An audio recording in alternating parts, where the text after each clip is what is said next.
Olá, hoje a gente vai ahn, mergulhar num documento que, à primeira vista, pode parecer um pouco denso, Um pouco, bastante denso. mas que, na verdade, ele organiza um universo que mexe com a vida de músicos, de compositores, cineastas. E até de quem tem um pequeno negócio, um barzinho, uma academia que toca música ambiente, né? Exatamente. A gente está falando do decreto número 8.469, de 2015. Exato.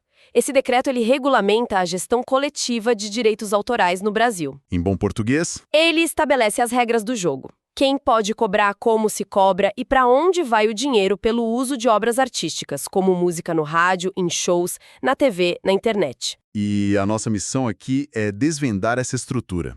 Quem pode cobrar? Como definir os preços? E o principal, o decreto garante que o dinheiro chega mesmo na mão de quem criou a obra. Vamos descompactar isso. Então vamos lá.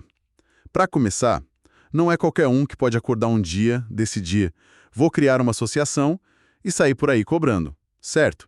Tem que ter um processo. De forma alguma, seria o caos. O decreto é muito claro.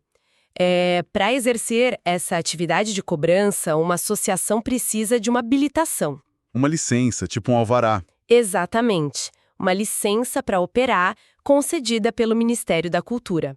O artigo 2º já começa com isso. E o que é preciso para conseguir essa habilitação? É um processo simples. Não é tão simples. A associação precisa protocolar um requerimento no Ministério que vai analisar a documentação. Mas o interessante mesmo está no artigo 4º. Que diz o quê? Ele diz que se já existem associações cobrando por uma certa categoria, tipo música, uma nova associação só vai ser habilitada se comprovar que representa um percentual mínimo. Um percentual mínimo de associados ou de obras? Dos dois. Ou de associados ou de obras em relação às que já estão no mercado. Peraí, isso soa como uma barreira de entrada. Qual que é o objetivo disso? Essa é a grande questão. O que é fascinante aqui é o equilíbrio que a lei tenta criar. De um lado, Por um lado, ela tenta evitar a proliferação de dezenas de pequenas associações sem representatividade, o que poderia pulverizar a cobrança e deixar tudo ineficiente, sabe? entendi, para o dono de um estabelecimento não ter que lidar com 20 boletos diferentes. Exato. Mas, por outro lado, a lei tenta garantir que o sistema não seja um monopólio fechado.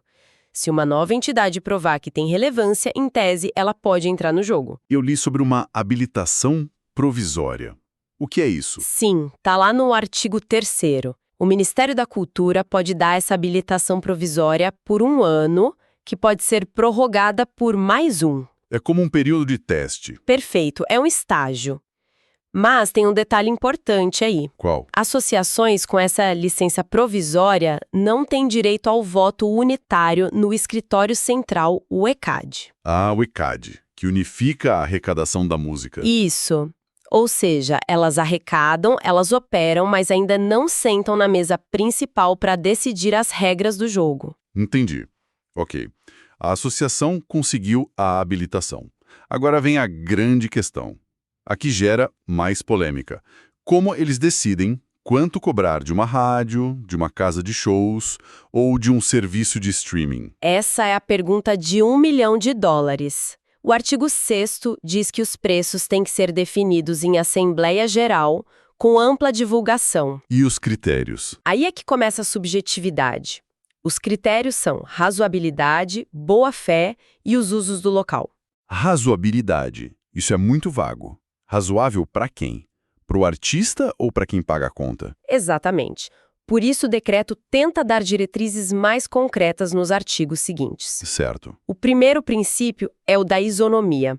Não pode haver discriminação entre usuários com as mesmas características. Ou seja, duas rádios do mesmo tamanho e perfil deveriam, em tese, pagar a mesma coisa. Em tese, sim. O segundo princípio, e talvez o mais complexo, é o da proporcionalidade. Quem usa mais, paga mais. A ideia parece justa. A ideia é ótima, mas como você mede esse uso? O artigo 8º dá alguns exemplos. Que seriam? O tempo de utilização de uma música, o número de vezes que ela é tocada e a proporção de obras protegidas no repertório daquele usuário. Mas isso ainda abre margem para muita discussão, né? Muita. Pensa bem, a importância da música para a atividade do usuário também entra na conta, segundo o artigo 9º. Como assim? Um consultório médico, onde a música é só um som de fundo, não pode pagar o mesmo que uma boate, onde a música é a atração principal. O valor tem que refletir essa diferença. Certo. E existem casos especiais, tipo entidades beneficentes, rádios comunitárias. Sim, o decreto protege esses segmentos. Para entidades beneficentes e emissoras de rádio e TV públicas, comunitárias ou educativas, por exemplo, é proibido que a cobrança seja um percentual do orçamento público delas. Ah, para não tirar dinheiro de um serviço que já é público. Exatamente. A lei força a busca por um critério mais justo para essa realidade específica. Ok, vamos para um ponto que sempre foi, assim, um buraco negro nesse meio. A transparência. A famosa caixa preta dos direitos autorais. O que o decreto fez para tentar iluminar isso? Esse foi um dos pilares da mudança. O artigo 10º exige que as associações mantenham um cadastro centralizado de todas as obras. Um banco de dados único. Um banco de dados único com os titulares e as participações de cada um. No caso da música, essa base de dados fica centralizada no ECAD. E o mais importante, As associações se tornaram legalmente responsáveis pela veracidade desses dados. Acabou a desculpa do "não sei de quem é essa obra". e essa informação é pública.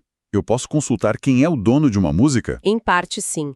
O artigo 11 determina que as informações sobre autoria e titularidade devem ser disponibilizadas de graça ao público. Nossa, isso é uma grande mudança. É gigantesca. E mais, o artigo 14 garante que os próprios titulares tenham acesso a um sistema de informação para acompanhar os valores arrecadados e distribuídos de suas obras. Uma espécie de extrato bancário do direito autoral? Perfeito. É uma ferramenta de auditoria pessoal para o artista. E o que acontece com aquele dinheiro de músicas que tocam, mas não são identificadas? Os chamados créditos retidos. Outro ponto nevrálgico que o artigo 15 ataca. A cada 6 meses, as associações têm que divulgar uma lista dessas obras não identificadas. Para dar a chance do dono aparecer. Isso, e se em 5 anos um crédito retido não for identificado, o valor não fica mais parado. Ele é distribuído entre os outros associados, conforme outras regras da lei. A ideia é fazer o dinheiro circular, então. Exato, evitar que esses valores fiquem parados indefinidamente. Tem um ponto aqui que me parece que pode surpreender muita gente. Um artista que se filia a uma associação. Ele fica preso. Ele é obrigado a deixar que ela gerencie 100% dos seus direitos? Não necessariamente, e essa é outra grande inovação do decreto. No artigo 13º, ele estabelece a possibilidade da gestão individual. Gestão individual. Como funciona isso na prática? Significa que um titular de direito pode, ele mesmo, negociar e cobrar diretamente pelo uso da sua obra. Me dá um exemplo. Um compositor famoso recebe uma proposta de um cineasta para usar uma música num filme. Ele pode negociar o valor direto com o cineasta, por fora da associação? Exatamente isso. Ele tem total autonomia. A única regra é que ele precisa comunicar à sua associação com 48 horas de antecedência. Só comunicar? Sim, se a obra tiver mais de um autor, todos precisam concordar e comunicar suas respectivas associações. Aí a associação repassa isso para o escritório central. Uau! Isso é uma salvaguarda importante para a autonomia do criador, né? Sem dúvida. Garante que ele não perca o controle sobre negociações estratégicas ou de grande valor. Certo. Agora, um sistema com tantas regras precisa de fiscalização. Quem supervisiona tudo isso? Quem é o juiz desse jogo? O papel central é do Ministério da Cultura.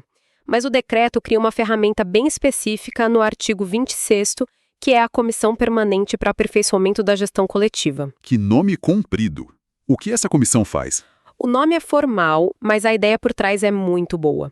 É uma comissão de caráter consultivo. Pense nela como uma mesa redonda permanente. E quem senta nessa mesa? Aí que está o interessante. Tem gente de vários ministérios, do CAD, da Ancine e, o que é crucial, representantes dos titulares de direitos. Os artistas? Isso.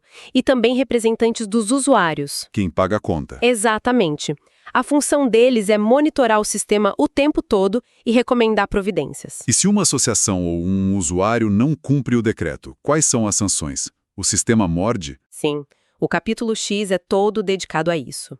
Para as associações, as infrações são detalhadas no artigo 30. Por exemplo, Vão desde tratar associados de forma desigual, reter valores indevidamente, até impedir a gestão individual de direitos que a gente acabou de falar. e as penas? Variam, de uma simples advertência até a pena máxima, que é a anulação da habilitação para cobrança. É a pena de morte da associação. Basicamente, sim.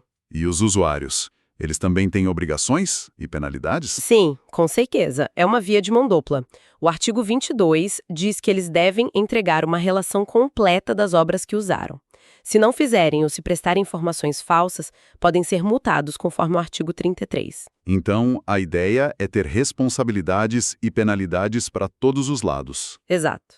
Tentar criar um equilíbrio de forças. Então, quando a gente olha para o todo, o que esse decreto nos mostra é uma tentativa de criar uma arquitetura complexa para um problema que é igualmente complexo. Sem dúvida. Remunerar de forma justa e transparente milhares de criadores pelo uso de suas obras num país continental não é uma tarefa simples. O decreto estabeleceu processos de habilitação para garantir mais seriedade das entidades. Sim, e definiu princípios para cobrança, para buscar mais equidade, e exigiu um nível de transparência e de acesso a dados que era uma demanda antiga, muito forte, do setor. Então, para quem os ouve, fica a reflexão. O decreto cria uma estrutura de mediação e arbitragem dentro do Ministério da Cultura para tentar resolver conflitos. Uma primeira instância administrativa. Mas o próprio texto ressalva que isso não substitui o Poder Judiciário ou os órgãos de defesa da concorrência, como o CAD. E isso levanta uma questão importante para se pensar, né? Qual? Em um ecossistema com tantos interesses econômicos, até que ponto um arcabouço administrativo, por mais bem desenhado que ele seja, consegue arbitrar disputas que, no fundo, são sobre poder de mercado, E sobre uma pergunta que talvez não tenha resposta fácil. que é: qual é o verdadeiro valor da arte?